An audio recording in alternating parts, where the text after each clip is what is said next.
खतौली। प्रसिद्ध भजन गायिका एवं सामाजिक कार्यकर्ता कवि सिंह ने शुक्रवार को अपनी दूसरी पदयात्रा के तहत खतौली से श्री कृष्ण जन्मभूमि के लिए प्रस्थान किया। इस अवसर पर आयोजित प्रेस वार्ता में उन्होंने अपनी यात्रा के उद्देश्य और विचारों को स्पष्ट रूप से रखा। उन्होंने कहा कि उनके जीवन का एकमात्र लक्ष्य भारत को हिंदू राष्ट्र घोषित कराना है। कवि सिंह ने बताया कि इससे पूर्व वह हरिद्वार से रामेश्वरम तक पैदल यात्रा कर चुकी हैं और इस बार उन्होंने हरिद्वार से गंगा जल लेकर श्री कृष्ण जन्मभूमि तक पैदल यात्रा करने का प्रण लिया है। उन्होंने कहा कि यह यात्रा केवल धार्मिक नहीं बल्कि राष्ट्र, संस्कृति और सनातन चेतना के जागरण की यात्रा है।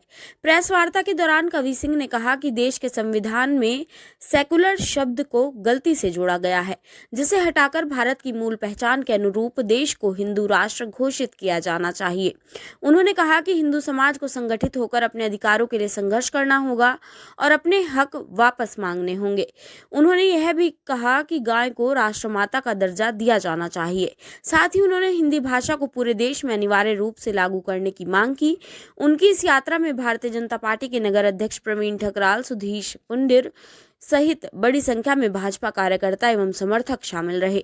यात्रा के दौरान भारत माता की जय और हिंदू राष्ट्र बनाओ जैसे नारों से वातावरण गूंज उठा।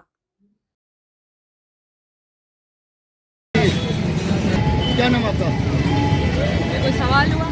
जय श्री राम सभी सनातनियों को। हम देशभक्त गायिका कवि सिंह। वैसे हम सभी हमें जानते हैं, पूरे भारत का, भारत से बाहर भी सनातन के लिए काम करते हैं, गाते हैं और इतने ज़्यादा लोग जानते हैं, भाई नहीं जानते, इसलिए हमने परिचय। आपने हिंदू राष्ट्र बनाने की मांग की है, क्या कहना है? हाँ जी, आपने हिंदू राष्ट्र बनाने की मांग की है, क्या कहना है? हिंदू राष्ट्र तो है हमारा भारत, लेकिन कुछ लोगों ने उसमें संविधान में सेकुलर शब्द डाल दिया। हमें वो हटवाना है और क्योंकि जिस आधार पर बंटवारा हुआ था, जब भारत और पाकिस्तान के टुकड़े हुए थे, अलग किया गया था भारत से पाकिस्तान को, तो इसी को आधार मान करके किया था। हिंदुओं का हिंदुस्तान है, हिंदू राष्ट्र है, और मुस्लिमों का पाकिस्तान है, वो मुस्लिम राष्ट्र है। तो अपना अधिकार मांगने निकले सड़कों पर। नॉर्मली नहीं मिलती है चीज़ें तो मांगना पड़ रहा है, छीन कर लेंगे। मगर जैसे कि आप हिंदू राष्ट्र की मांग कर रहे हैं, क्या ये हिंदू राष्ट्र की भी मांग आपकी हो सकती थी? बिल्कुल है, क्योंकि हम चाहते हैं कि हिंदू राष्ट्र हो। हम अपनी कुछ मांगों को लेकर चल रहे हैं, जैसे कि गौ हमारी जो माता है, राष्ट्र माता घोषित हो। लेकिन ये केवल जब होगा जब हिंदू राष्ट्र होगा, तब गौ माता हमारी राष्ट्र माता होगी। हिंदी भाषा हमारी राष्ट्र भाषा होगी। अलग अलग राज्यों में हमें हिंदी बोलने पर मारा पीटा नहीं जाएगा। हमारे सभी तीर्थ स्थलों पर केवल और केवल हिंदू व्यापारी रहेंगे, हिंदू दुकानदार रहेंगे। मांस मदिरा का सेवन वहाँ पर नहीं होगा। और हमें सालों तक हमारी राम जन्मभूमि के लिए हमें लड़ना पड़ा, हमें कृष्ण जन्मभूमि के लिए लड़ना पड़ा। इस तरीके से हमें हमारे भारत देश में, हमारे भारत हिंदू राष्ट्र में अपने अलग अलग अपने देवी देवताओं के लिए हमें केस नहीं लड़ने।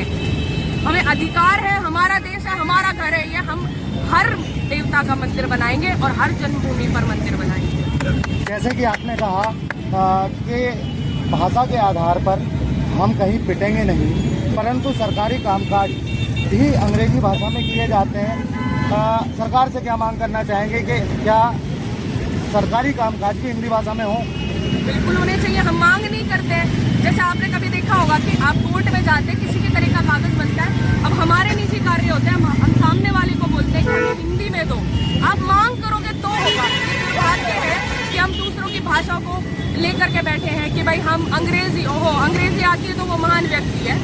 अभी थोड़े दिन पहले एक खिलाड़ी आया था दूसरे देश से, तो राहुल गांधी जी वहाँ पहुँचे, और क्योंकि राहुल गांधी जी को उनकी भाषा आती थी तो बहुत सारे लोगों ने वीडियो पोस्ट की कि देखिए ऐसा होना चाहिए नेता, इनको 5 भाषा आती है। 5 भाषा तो तोता भी बोल लेता है, तो क्या उनको प्रधानमंत्री बना दे? ज्ञान होना चाहिए ना। जो हिंदू राष्ट्र, सबसे ज़्यादा हिंदू, 80% हिंदू, और उसी देश में आप दूसरी भाषा का प्रचार कर रहे हो, दूसरी भाषा की बात कर रहे हो। हिंदी हमारी राष्ट्रभाषा थी, है और रहेगी, और ये घोषित करवा के छोड़ो। आपकी ये यात्रा कब, कहाँ से प्रारंभ हुई और कहाँ ये समापन इसका करने जा रहा है? देखिए, हमारी इस जीवन की ये दूसरी पदयात्रा है। पहली पदयात्रा हमने हरिद्वार से रामेश्वरम तक की थी हिंदू राष्ट्र की मांग को लेकर, और हमारे आखिरी श्वास तक हमारी वही मांग रहेगी कि हमारा भारत देश हिंदू राष्ट्र हो। ये हमारी पदयात्रा फिर से माँ गंगा जी को लेकर हम जा रहे हैं। श्री कृष्ण जन्मभूमि, क्योंकि हम चाहते हैं कि हमारे कृष्ण लला का भी उतना ही भव्य विशाल मंदिर बने जितना राम जी का अयोध्या में बना है। हम दीवारों मज़ारों के दर्शन करने नहीं जाएंगे। हम पहली बार जब अयोध्या हम मथुरा पहुंचे तो जब हमने देखा कि एक छोटे से कमरे में, ना 8 विशाल कमरे होते थे, वहाँ एक छोटे से कमरे में हमारे कृष्ण लला को बिठा के रखा हुआ है। क्यों बिठा के रखा है? हम दीवारें मज़ारों के दर्शन क्यों करें? जब हम जा रहे हैं कि हम अपने कृष्ण लला के दर्शन करेंगे तो केवल और केवल हम उन्हीं के दर्शन करेंगे। वहाँ पर एक बहुत भव्य विशाल मंदिर होना चाहिए और ये जो आक्राउंड टाउन ने जो बना रखी है ना वहाँ पे मज़ारे बज़ारे, वो हटानी चाहिए। करिए चढ़ाई। Incoming call from Lokesh Manwalker.